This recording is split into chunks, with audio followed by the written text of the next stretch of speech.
और चलिए आपको अब दिखाएंगे रफ्तार के साथ खबरें। पहाड़ों में बर्फबारी जारी है। जम्मू कश्मीर में जमकर हो रही बर्फबारी, कई इलाकों में तापमान माइनस के नीचे है। सैलानी बर्फबारी का जमकर उठा रहे हैं लुत्फ।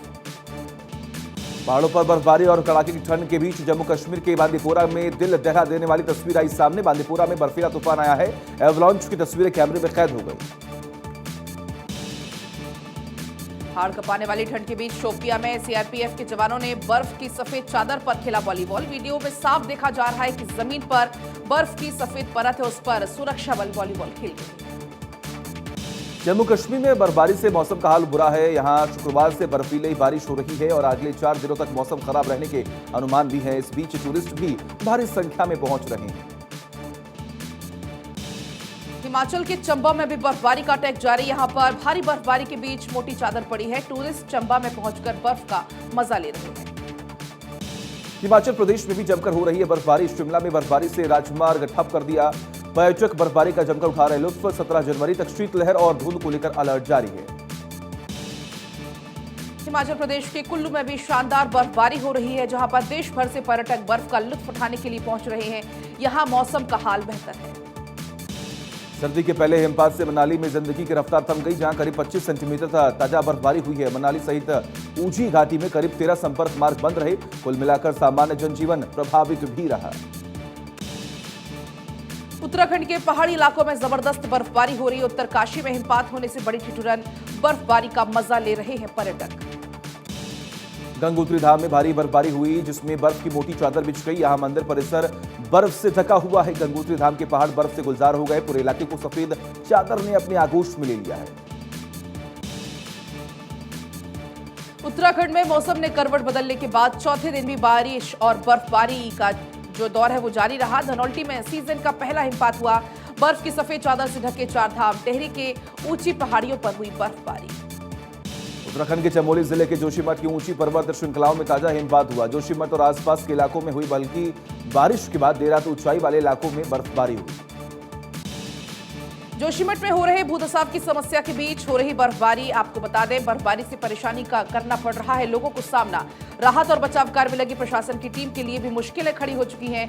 बर्फबारी ज्यादा हुई तो हालात बहुत खराब हो सकते हैं।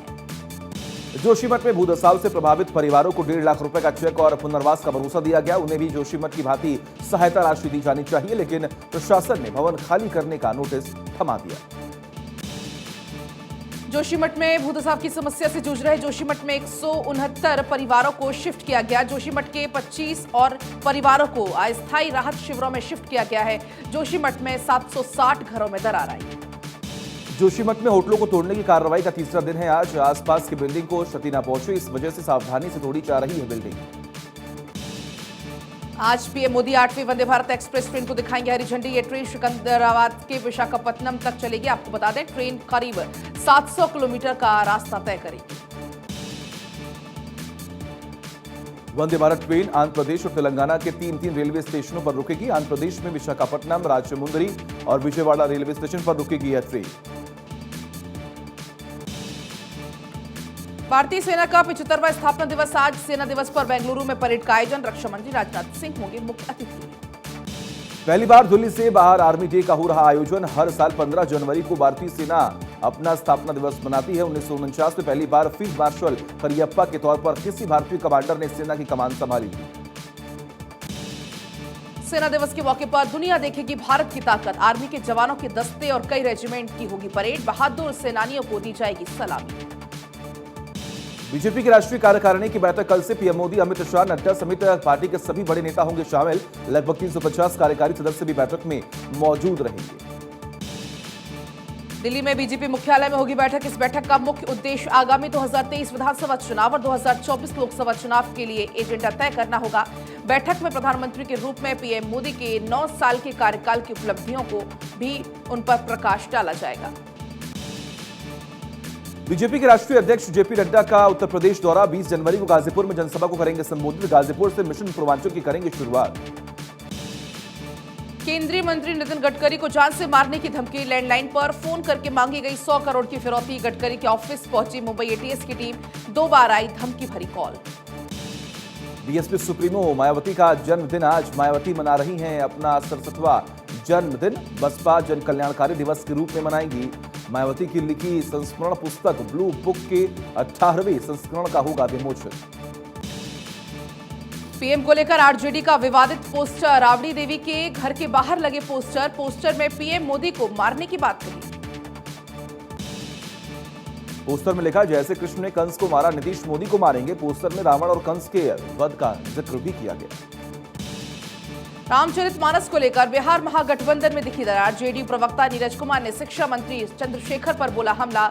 हनुमान मंदिर में दर्शन के बाद कहा, हमारे देश में रामायण, कुरान और बाइबल का सम्मान किया जाता है।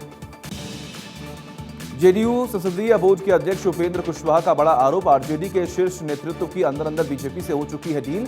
रामचरितमानस की बात करने का मतलब बीजेपी की पीठ पर खेलना है। शिवहर सांसद रमा देवी ने बिहार के शिक्षा मंत्री चंद्रशेखर पर बोला हमला।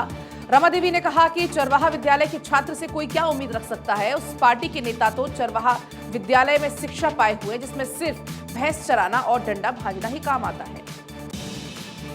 मथुरा से सांसद और मशहूर अभिनेत्री हेमा मालिनी ने राधा रमण मंदिर में जमकर भजन गाया। बीजेपी नेता हेमा मालिनी ने जब भगवान राधा रमण मंदिर में भजन गाना शुरू किया तो भक्त झूमते नजर आए। हेमा मालिनी ने बताया कि अभी तक उन्होंने नृत्य के द्वारा तो भगवान की भक्ति की है, लेकिन आज जो भजन गायन किया है।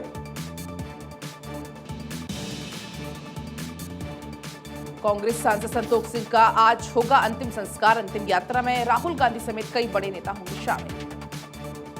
कांग्रेस सांसद संतोष सिंह की भारत जोड़ो यात्रा के दौरान तबीयत बिगड़ी। इलाज के दौरान उनकी मौत हो गई। दिल्ली के आईजीआई एयरपोर्ट के अंदर चल रहे चोरी के रैकेट का भांडाफोड़। 8 आरोपी गिरफ्तार। लाखों के सोने चांदी से 10 लाख रुपए बरामद। 26 जनवरी से पहले दिल्ली को दलाने की बड़ी साजिश नाकाम। बलसवा डेयरी में रेड के दौरान हैंड ग्रेनेड और हथियार बरामद। यूएपीए के तहत गिरफ्तार आरोपियों से मिली जानकारी के आधार पर हुई थी रेड। दिल्ली पुलिस की